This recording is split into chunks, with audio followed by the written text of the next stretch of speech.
Hi, listeners. This is From Ideology to Unity, a spiritual journey where we let go of ideological doctrine in favor of meaning, purpose, and unity as a whole. I'm here by myself and with the Emerald Tablet of Hermes, written by Hermes Trimegestus.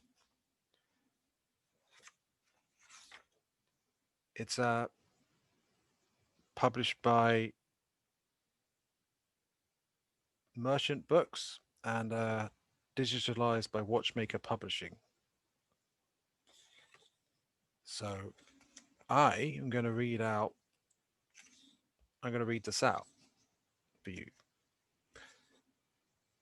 or some of the translations that I've got here in several parts. It depends on how long it will take.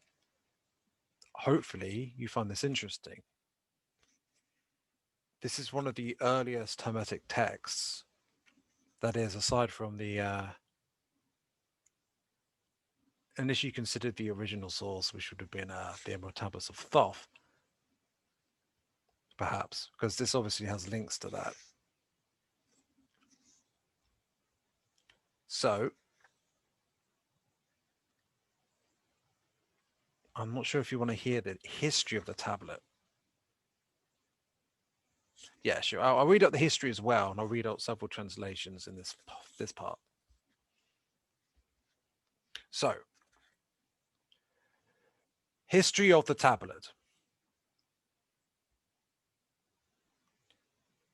History of the tablet, largely summarized from Homeyard, 1957.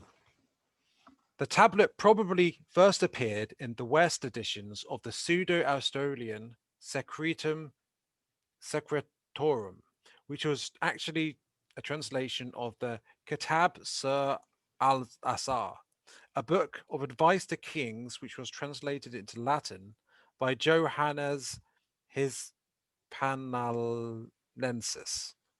Keep in mind, I'm going to be probably mispronouncing things in this, but hopefully you don't mind.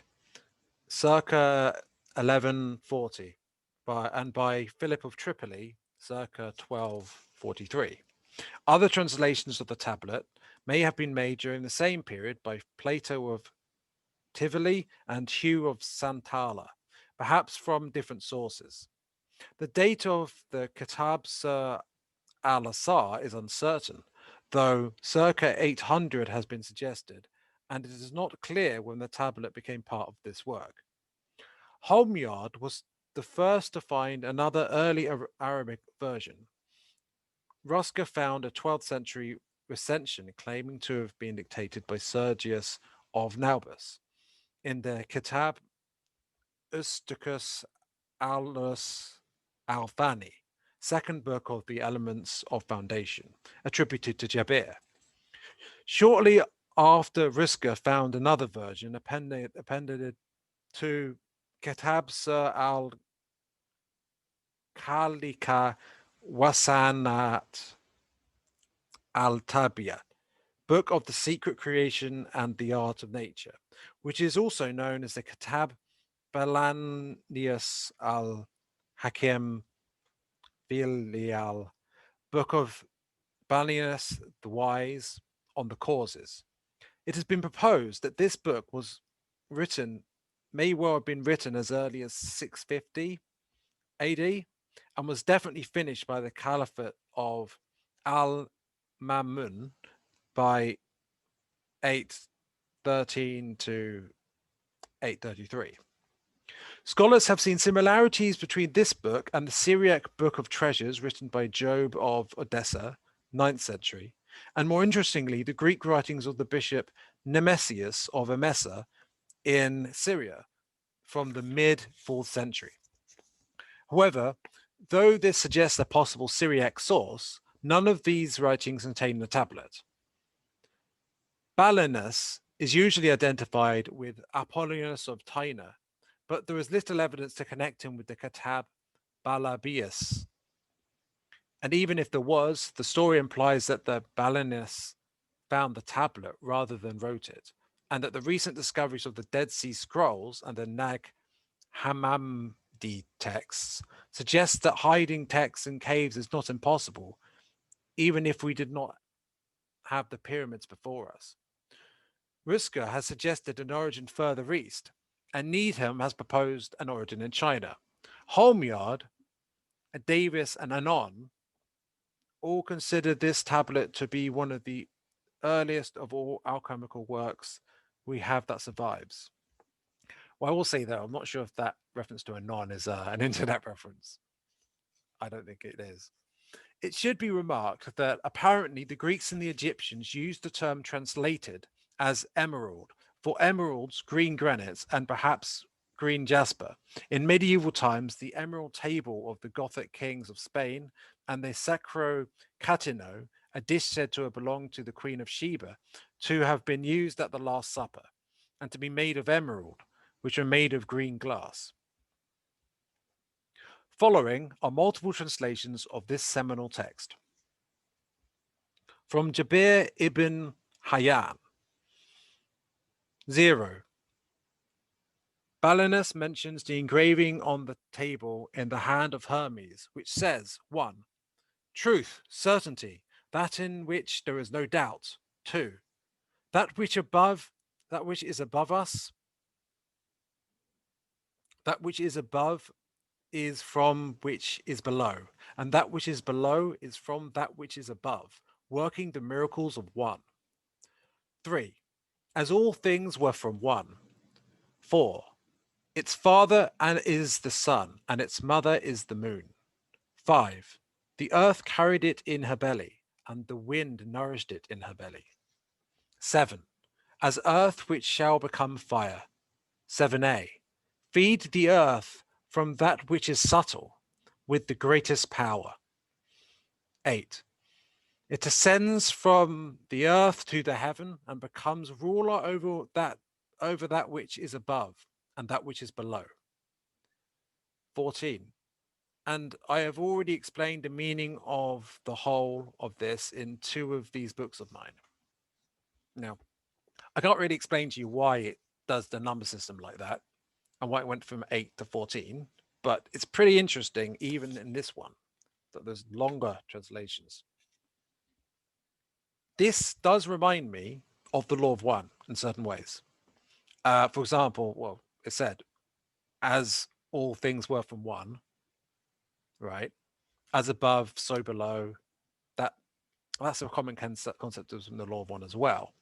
And you could say it almost links into a side of a fractal universe that's infinite, where.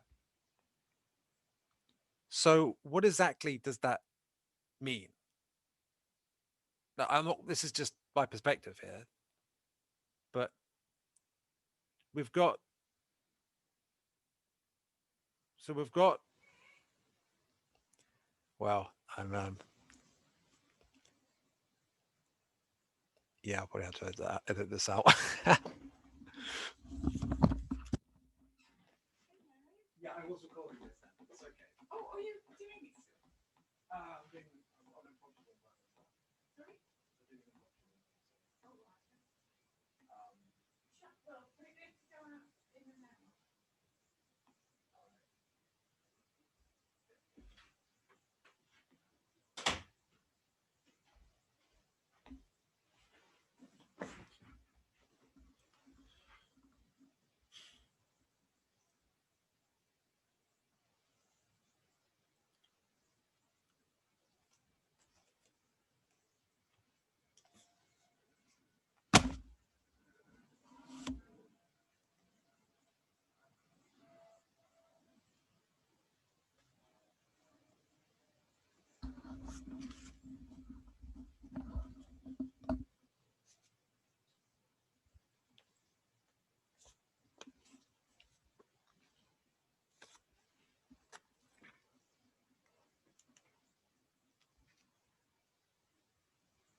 So it does seem to indicate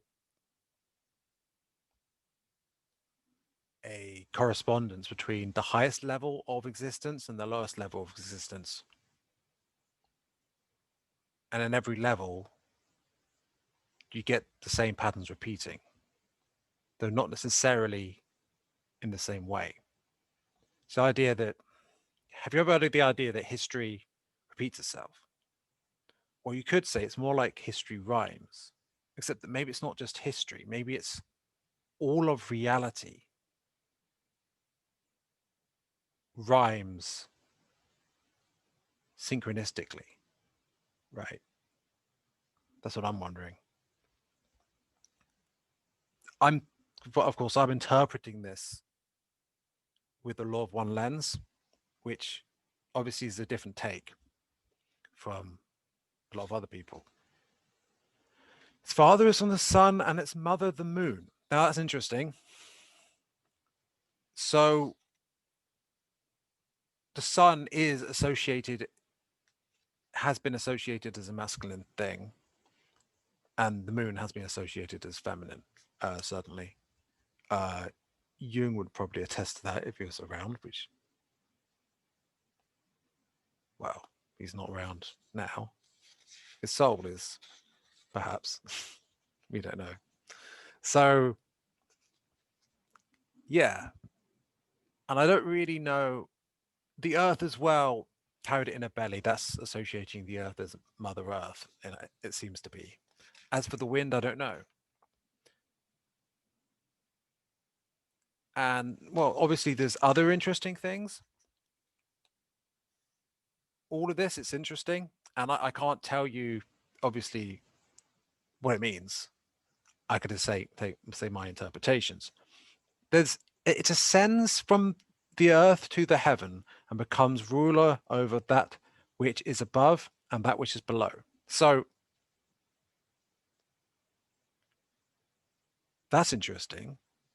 So something ascends from the bottom, from the earth, to heaven. Ruler over that which is above and that which is below.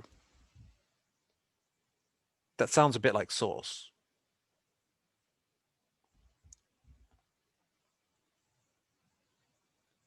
Though there's another way of looking at this, and it could be the chakras. Because the chakras, the energy comes into your root chakra from the earth, and you can bring it up. If you remove the blockages, you can bring it up all the way to your crown. And the energy enters your crown from the white light comes in from above. That's the way it's described in certain aspects of yoga and none of the analysis of how yoga. That's how yoga is supposed to work, I think. And then it sort of combines in the heart chakra sort of thing. And to me, it just reminds me of that coming down from the heaven through our crown and up through our root chakra. And also, there's the idea that in the law of one that I've come across that, so there's 7 different densities, right? But each those 7 densities make up a larger octave, and an octave is simply the same thing on a larger scale. So that the 7 octaves in something higher than that, but it's a relative thing. So each density is an octave which has 7 densities in it, and that goes infinitely small and infinitely big. And that's just like a 2-dimensional way of representing it. So reality is like that in infinite different directions of space and time, right? Any way we could represent it is a simplification necessarily. This is just my take anyway. Hopefully you find this interesting, because this is kind of me experimenting here. This is different from what I've done so far. All right, so here's another Arabic version from German of Ruska, translated by Anonymous. So presumably not online because this is preceding that. So yeah. 0. Here is that which the priest Sagittarius of Nablus has dictated concerning the entrance of Balanas into the hidden chamber. After my entrance into the chamber where the talisman was set up, and I came up to an old man sitting on a golden throne, who was holding an emerald table in one hand, and behold the following in Syriac, the primordial language was written thereon. 1. Here is a true explanation concerning which there can be no doubt. 2. It attests the above from the below, and the below from the above, the work of the miracle of the one. 3. And things have been from this primal substance through a single act. How wonderful is this work! It is the main principle of the world and its maintainer. 4. Its father is the sun and its mother the moon. The wind has borne it in its body and the earth has nourished it. 6. The father of talisman and the protector of miracles. 6a. Whose powers are perfect, and whose lights are confirmed. 7. A fire that becomes earth. 7a. Separate the earth from the fire so that you will attain the subtle as more inherent than the gross, with care and with sagacity. 8. It rises from earth to heaven, so as to draw the lights of the heights to itself, and descends to the earth. Thus with it are the forces of the above and the below. 9. Because the light of lights within it, thus does the darkness flee before it. 10. The force of forces, which overcomes every subtle thing and penetrates into everything gross. 11. The structure of the microcosm is in accordance with the structure of the macrocosm. 12. And accordingly proceed the knowledgeable. 13. And to this aspired Hermes, who was threefold graced with wisdom. 14. And this is his last book, which he concealed in the chamber. So,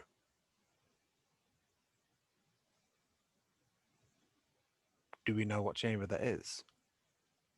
Is that a reference to the pyramid? Because I'll give you some context here. This Hermes, Trimegestus,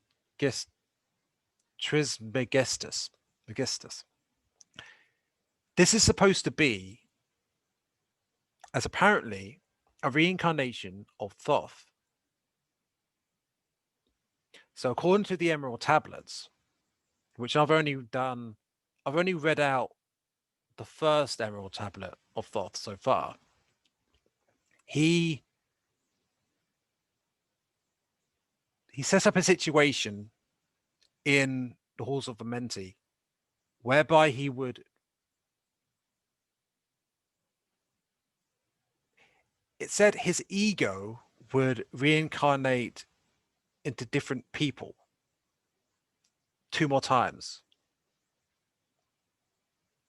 And the second time the time he came back was as Hermes Trimegestus, and this was when the Ptolemies invaded Greece. Wait, no, invaded Egypt, right? And so what they did is they combined their pantheon with the Egyptian one so that they would fit in better to maintain order with the populace. That's my interpretation of it anyway. So, and that's where and presumably perhaps they discovered, or perhaps there was a figure. If we are to believe this, perhaps Thoth really did reincarnate in a different way from normal, apparently, according to, because it said his ego, which is different. Now, normally you don't think of egos as reincarnating, right? But the way it works with a being that's an Atlantean, I don't know if it works the same way, especially if you've done some sort of ritual in the halls of Amenti. Of course, this is very hypothetical, right? Anyway, that's only about 14. So we've got something different and new in stage 0 here. So there's a chamber, and it mentions Balinas, a hidden chamber.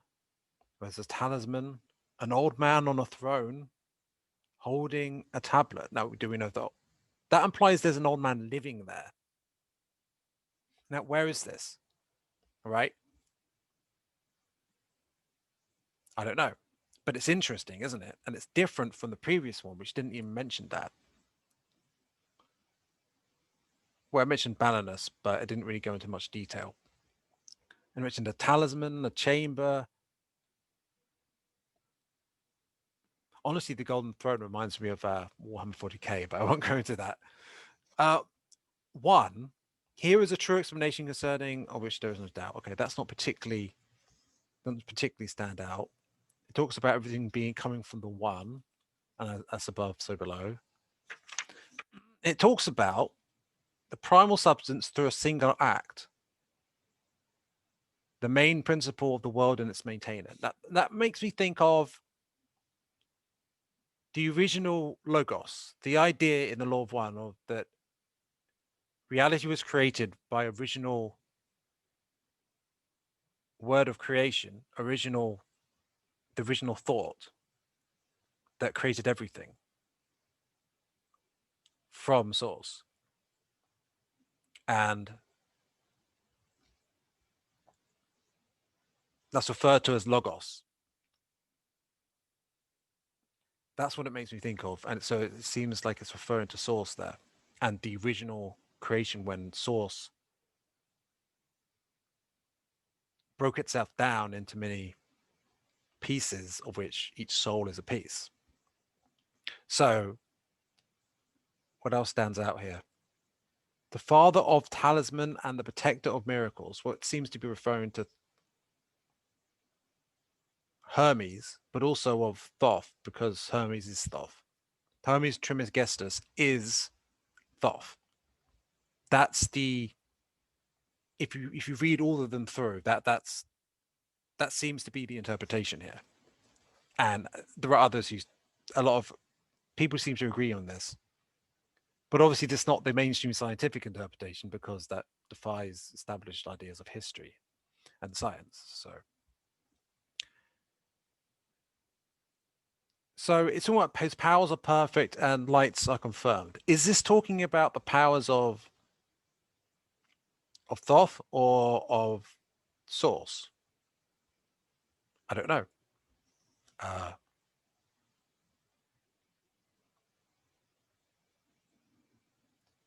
The force of forces, which overcomes every subtle thing and penetrates into everything gross. Now, it's not talking about disgusting, but something else. Interpenetrates everything. Is that love energy?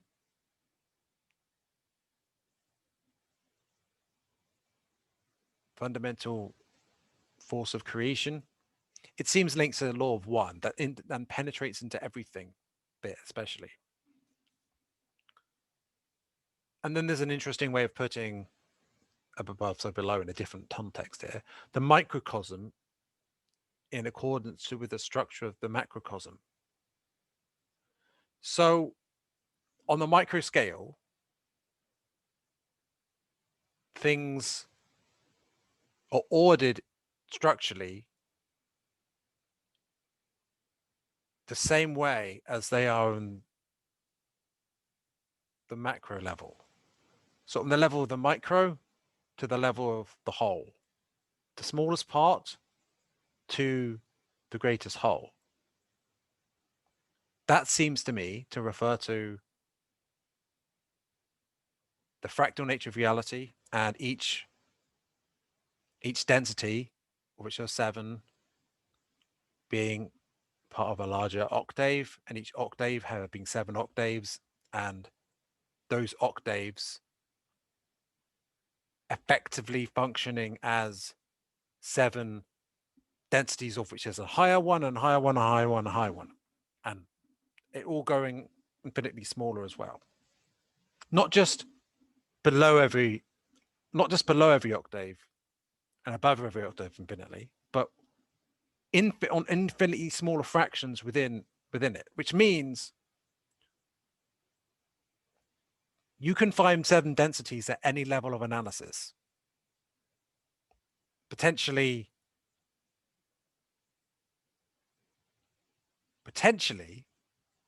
your mind could be a universe, right? How do we know that? How do we know that there's not? How do we know that our soul isn't basically 7th density, and below that, no, top density, and below that is? How do we know that? Yeah, we're not the top density of an octave, and that there might be beings that are part of us that are essentially. That's a really interesting idea to me that I've come up with. That would almost imply that personality splits are high level beings of the universe that we are, but then also that this is on the same things, like our whole reality all the way up to like 7th density, that we're just a lower level of that, and it just that we don't know how that works. That goes beyond the scope of all of the channeled works, because I'm speculating a lot here. So whether or not I do more material like this, more work like this, will depend on how this works, how what the reception to this is. So yeah, this is interesting. So, and it mentions Hermes being threefold graced with wisdom. So I don't know if actually it's saying if Hermes is supposed to be the 3rd coming or 2nd coming of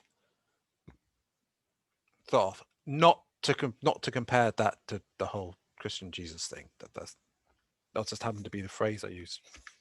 All right, so I've got another translation here. 12th century Latin.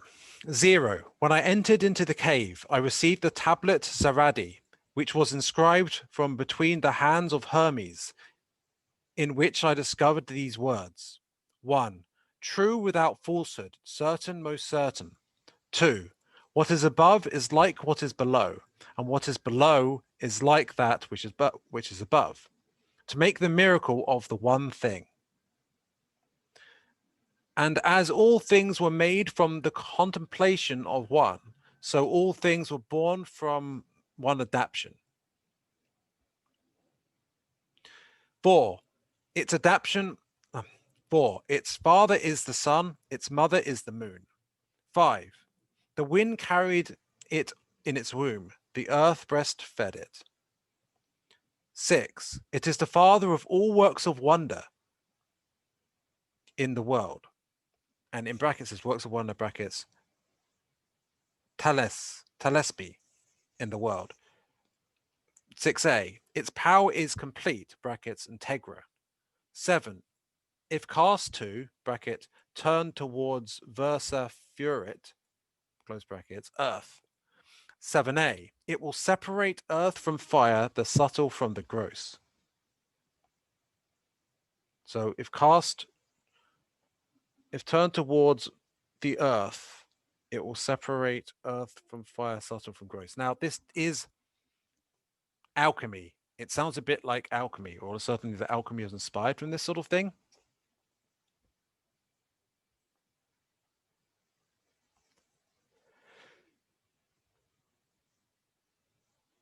Eight.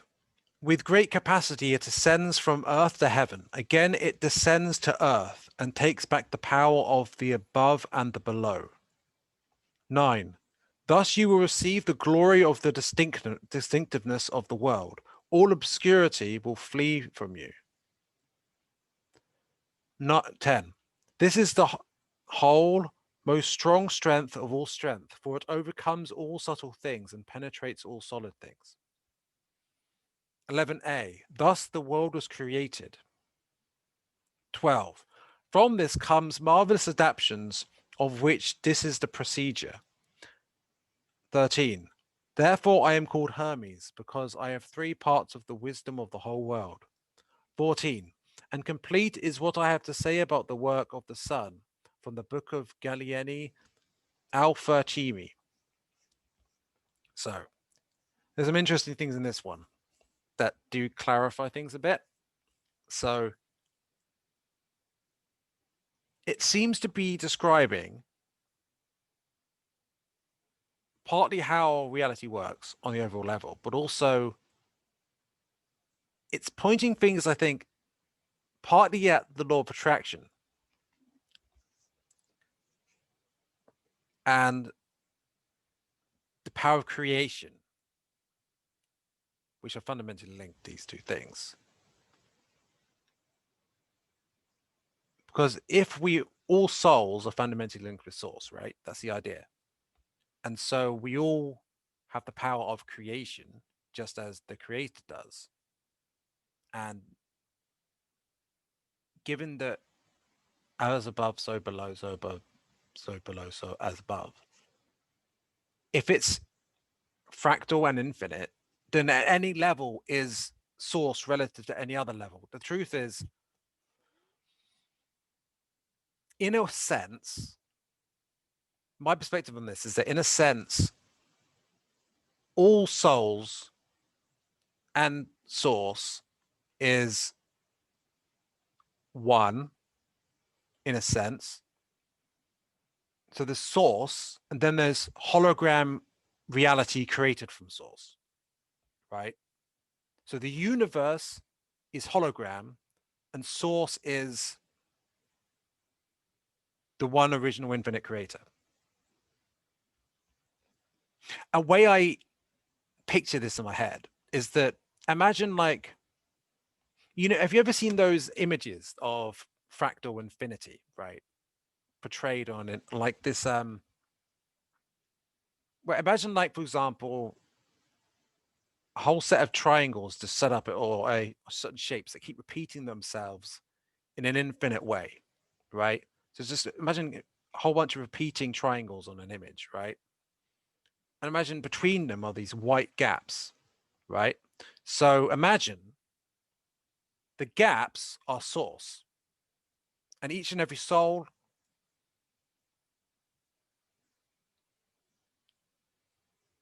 is source.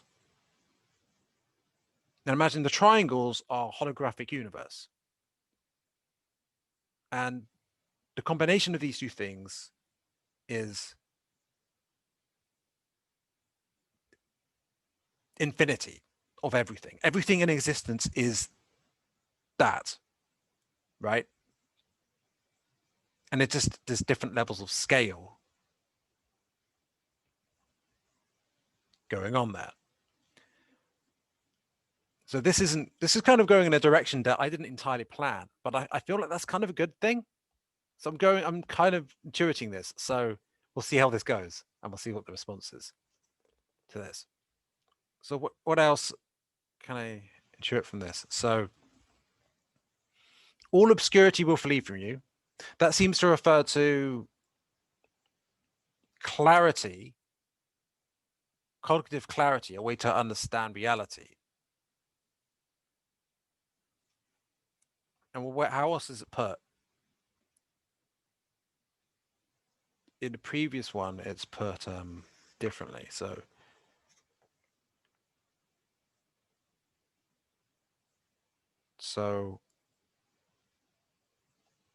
that's 9. Thus does the darkness flee before it. So, okay, that's it. That if I look at the previous one, it says the darkness flees before it. If light is love and light of the creator, and darkness is, in a sense, rebellion against creation. So in a sense, it's the love light which service to self flees from, perhaps. Or darkness perhaps could be seen as ignorance or deception. Though perhaps that is essentially what service to self is. It's founded on ignorance. That's not to say it doesn't have a purpose in the universe, because it exists.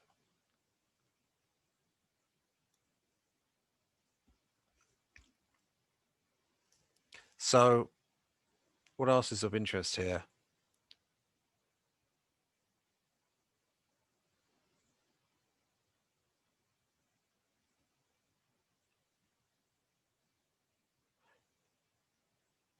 Thus you will receive the glory of the distinctiveness of the world, or obscurity will flee from you. So perhaps that's that when you're conscious of the law of attraction, it's fundamentally different from when you're unconsciously being bumped around by things because you're not aware of how you're attracting things. So it could be referring to that. I mean, earlier on it says its power is complete, integra, if cast to turn towards versa furet the earth. It will separate earth from fire, the substance from gross. That definitely sounds like alchemy in the philosophical sense. But I think there's definitely people better equipped to figure that out. And fundamentally here, I have to be modest about what I'm doing. This is just a perspective. Any of you can come up with your own interpretations of what I'm reading out here, or if you buy this book. And if you're interested in the law of one, I do recommend getting this because it really, it's like a different source that precedes. I mean, you could say, okay, a channeled work, if it's true that it's from Ra or whatever, then that's reliable, right? We're not working within the boundaries of science, not really. Certainly not mainstream science. So it kind of, if you have faith in the law of one, this is a potentially quite good source. Potentially just as much as the original Emerald Tablets of Thoth are a good source about reality. Right? Now, there are some people in the Great Awakening sort of community that don't entirely trust Thoth, but that itself might be served that dark workers trying to muddy the water and cause issues. So we need to discern things for ourselves when it comes to that. So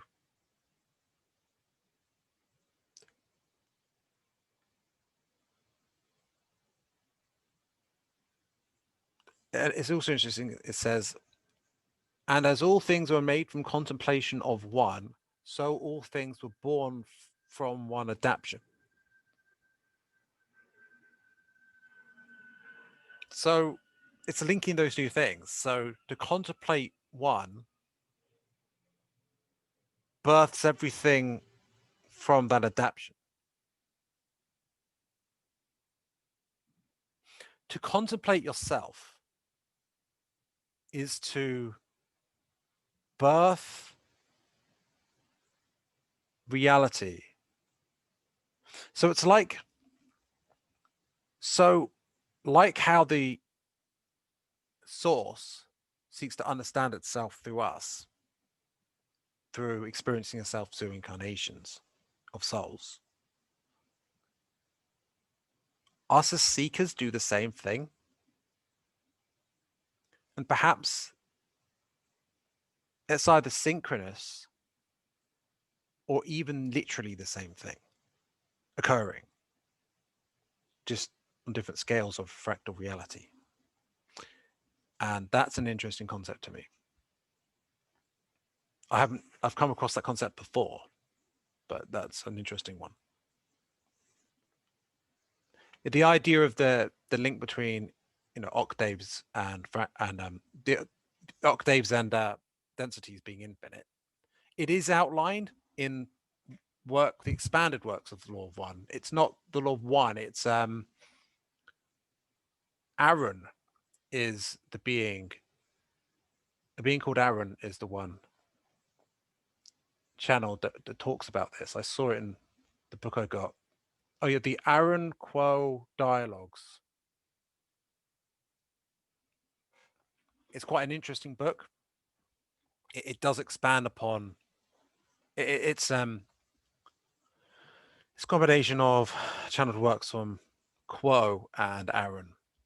That's two different channelers, and to some extent, it's two different beings being channeled in conversation with each other and with the participants.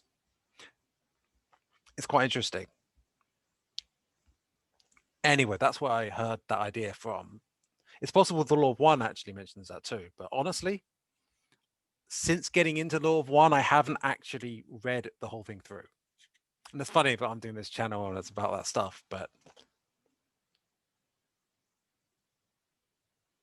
I'm going through this learning process of discovery with you guys. And I feel like it's almost better that way. This isn't me as an authority telling you what to believe.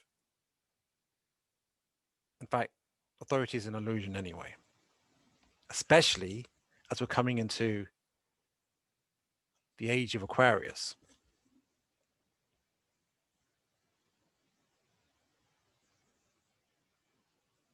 It is the father of all works of wonder in the world.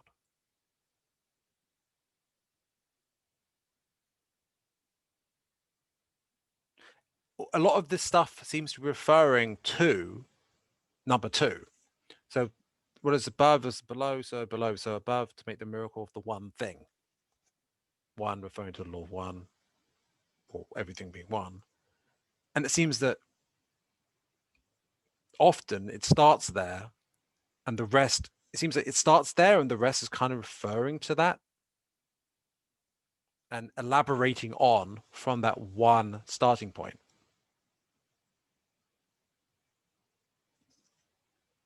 That seems to be the structure of this. Because keep in mind, I'm reading out these different translations, but there's only really one version of this. These are just different translations as to what it means. So I'm basically reading out the same thing again and again. I hope you enjoy it. Okay, I'm going to read out the next one.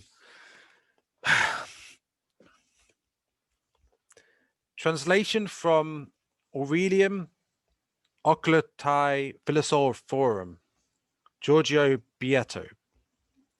1. This is true and remote from all cover of falsehood. 2. Whatever is below is similar to that which is above. Through this, the marvels of the work of one thing are procured and perfected. 3. Also, as all things are made from one by the consideration of one, so all things were made from this one by conjunction. 4. The father of it is the sun, the mother is the moon. 5. The wind bore it in the womb. Its nurse is the earth, the mother of all perfection. 6a. Its power is perfected. 7. If it is turned into earth. 7a. Separate the earth from the fire, the subtle and thin from the crude and coarse, prudently, with modesty and wisdom. 8. This ascends from the earth into the sky and again descends from the sky to the earth and receives the power and efficacy of all things above and of things below. It said of things above and of things below, not all things. Sorry. 9. By this means you will acquire the glory of the whole world, and so you will drive away all shadows and blindness. 10.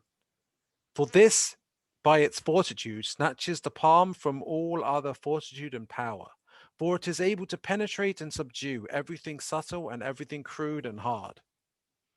11a. By this means the world was founded. 12. And hence the marvelous conjunctions of it and admirable effects, since this is the way by which these marvels may be brought about. 13. And because of this, they have called me Hermes Trimegestus, since I have the three parts of the wisdom and philosophy and of the whole universe. 14.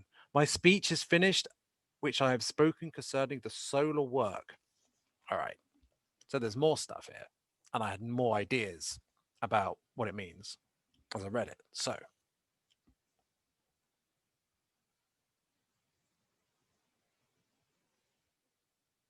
about the sun and the moon and the earth, right?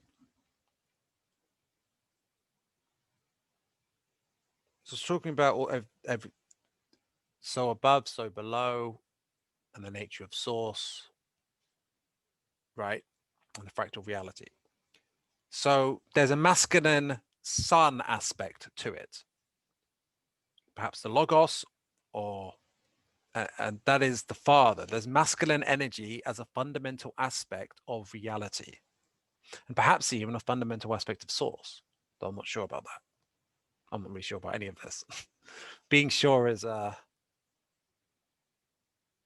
more a problem than it's more admitting that we don't know things really helps. I don't know is very powerful.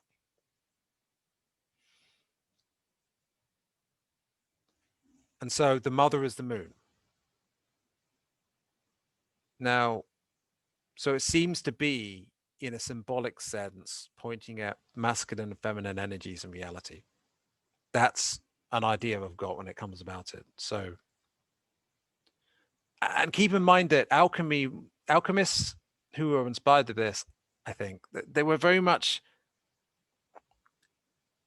while there is definitely the attempt to get the philosopher's stone and transmuting gold, actually there was often, and there's this is talked about, those who know about alchemy talk about this. In fact, there's Jung knew about this, and there are certain YouTubers who talk about this too, about the meaning of how in alchemy these things are often symbolic and are actually more philosophical than literal. So we don't necessarily think literally the sun, literally the moon. The wind bore it in its womb. Now, how do we imagine wind? Wind is that these are elements, right? The wind is that reference to ether or no, air? Obviously air, right? Air is a sort of transformative thing and movement thing, change, perhaps even time, right? It nurses the earth. So you're aware that planets, especially the Earth, for example, Gaia, what have you, life exists in abundance, grows from that, is nurtured, mothered, birthed. And that there's all perfection comes from that. And that's a fundamental part of it. That's why I imagine it's part of the grand design that there's planets that have life on them that develops. There's a mother aspect of reality and of creation fundamentally, and of source, since everything comes from source, right? But it's also talking about how we can attune ourselves to the nature of reality and use our creative powers of godhood. Because fundamentally, we're source, right? It's just different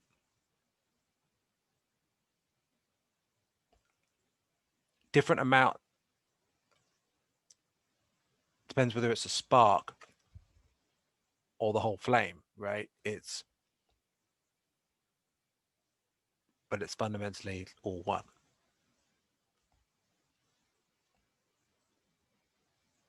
Obviously, a lot of this was repeated from similar stuff, previous stuff. So I'm not going to analyze every single bit of it or intuit from every single bit of it.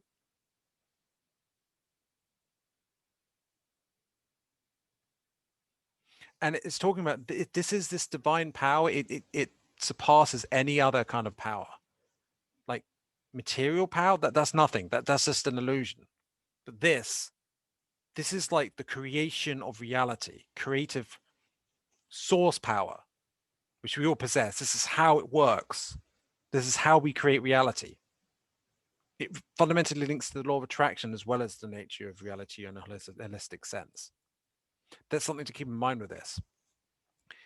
These are clues, or perhaps even keys, telling us how we can wield our godhood, how we can. But although keep in mind, we are part of a whole as much as we are individually a whole, right? And in fact, service to others is more emphasis on us being part of a whole, right? That's my impression. And my impression is that service to self is exclusively treating oneself as the whole and expecting everything else to align around you and worship you, right? It's a very self-centered way of looking at it that is technically accurate to the law of one. It's just highly distorted. And there's a reason why it exists. I mean, there's a law of, I think it's the law of balance or something. There is, and obviously that it exists to such an extent would imply either one, that it's part of the divine order, that source wants it this way, source as a whole, that is, or, and we do, or that something's going wrong. And I'm more inclined towards the former. And this is why when people only look at the light and positivity, and they only look at service to others as in terms of they're like only the light, only positivity, that's spiritual bypassing. And you've got to acknowledge honestly that even if you don't have a preference for service to others, now if you don't have a preference for service to self, well, I certainly don't. It's kind of, I get disgusted by it. But like Genghis Khan or like even Epstein, like probably legitimately, technically speaking, by the laws of reality, actually ascended by doing it, like actually following how it works, right? It's not like normative. It's just how you move towards the light. There's two different ways. Now, eventually, if you serve as a self, you get to the point where you can't actually get further. You get to like low level sixth density, right? And you can't go higher because I don't know. But there's certain there's a certain level where you need to have wholeness, a unification of service to self and service to others. And my impression is there's certain mirror steps, perhaps. I think that's one of the terms. There's certain steps that are required that it's just not possible to do when you're service to self. And so they actually had to go back. They have to, in a relatively short amount of time, completely like polarize the opposite. They need to go completely from completely service to self to completely service to others in a almost like just like that, right? That's what it requires. And they need to go back to their own past and change everything they did. In a sense, that's my impression. I might be getting things, I might be misinterpreting things there because there's obviously a lot of people who know a lot more about the law of one than me. I'm just intuiting here. Hopefully, people like this video because it's quite different from the interviews, isn't it? So I think I'm definitely going to get feedback on this and see how it compares. Yeah, I went a bit of a tangent there, but the tangents are good potentially. But it is talking about driving away shadows and blindness. So by the means it's talking about, it's not just that you get clarity, but service to self is countered by this method means. And perhaps if you are an octave or have an octave, right, what's within you, your extent of ignorance is the extent of darkness within you, the extent of to which service to self prevails within your octave, right? And if this are true, then coming to understand reality would be bringing light and love to yourself and to the reality that is below, which you would be the whole of. But that's just because it's fractal, right? And it would describe every level of reality would operate this way as well. But I don't know if each person is an octave. This is me hypothetically suggesting that it might be that way, but it might be each atom is like that, or each string in string theory, or whatever. Or it might be that literally everything is that. I don't really know how it works, but I do know that. But I'm basing this on the as above, so below fractal universe law of one thing. Interesting. Another thing interesting that's added here is concerning the solar work. Pardon me. So that itself is new because it's referring to stars, or maybe it's referring to a different something else by solar. So that's something to keep in mind as well. And there's reference to subduing everything subtle and everything crude and hard. So I suppose maybe it's talking about the law of attraction. Now, how many other interpretations? How many other ones are there here? I'll tell you what, for this part, because I don't want to go too long, I want this one to be a bit shorter than some of my other ones. I'll just do one more, all right? And then I'll give it my analysis, and that'll be part one. And we'll see how this is received, because this is experiment. Translation of Isaac Newton, 1680. 'Tis true without lying, certain and most true. That's one. Two, that which is below is like that which is above, and that which is above is like ye which is below, to do ye miracles of one only thing. 3.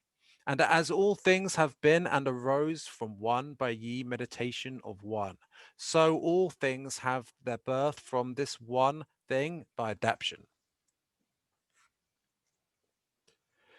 4. The sun is its father, the moon its mother. 5. The wind hath carried it in its belly, the earth in its nourse. Nourse. I don't know what that means. 6. The father of all perfection in ye whole world is here. So that would be referring to the Emerald Tablet itself, since this is what it says. Or is it referring to the location that the tablet was found?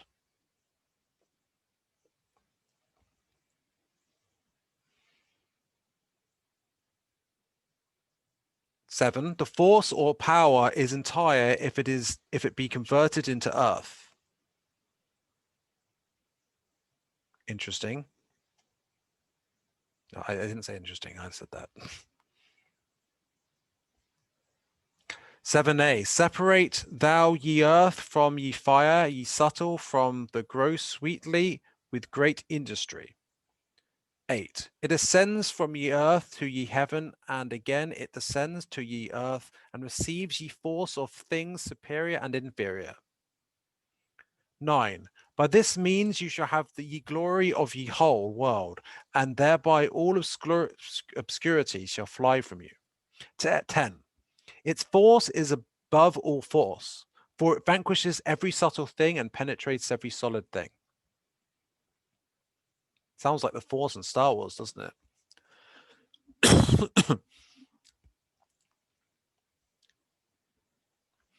So was ye world created.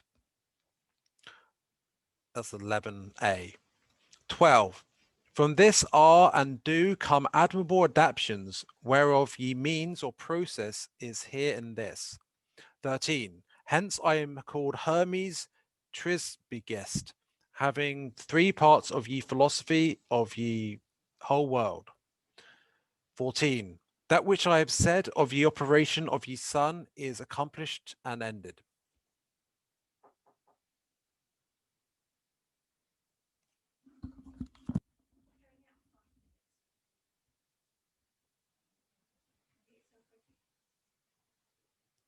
Yeah, I'm gonna have to edit this. Sorry? I'm gonna have to edit this. Yeah, I will. Give me a sec. Well, we haven't got a sec.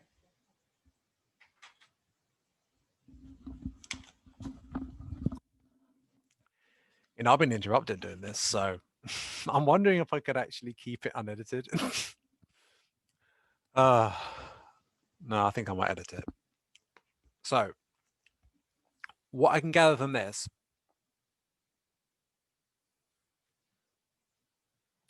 is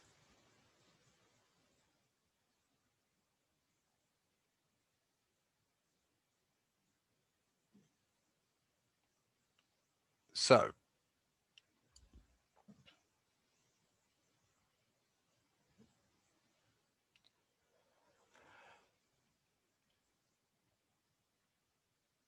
It's interesting that Isaac Newton knew about this. That is a different understanding of history slightly from what we were told, isn't it?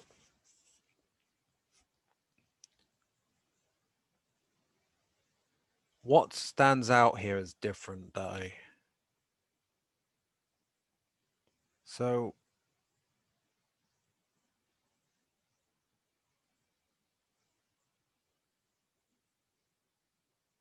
as he said, the sun is its father, the moon is its mother. That's interesting. It hasn't been put that way by anyone else so far. So, the sun is its own father, the moon its own mother. It's almost like it's talking about 2 different forms of creation. So again, it does seem to me linked to the idea of feminine energy and masculine energy as parts of reality. Again, he talks about great industry with separating earth and fire, subtle and gross. Sweetly and great industry. So sweetly refers to more playful side of things, and industry is great effort or work. There's a binary aspect of this or duality to this often laid out, and that's interesting. And the duality points to a whole of which the duality is are parts. And that's a very interesting feature of these.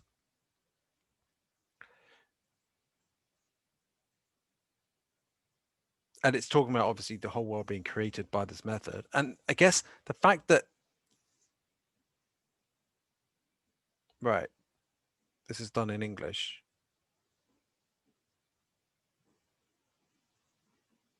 Because they're kind of drawing on the previous people each time in their understanding of things. So they're learning from previous translations, but at the same time, that might be distorting things every time as well.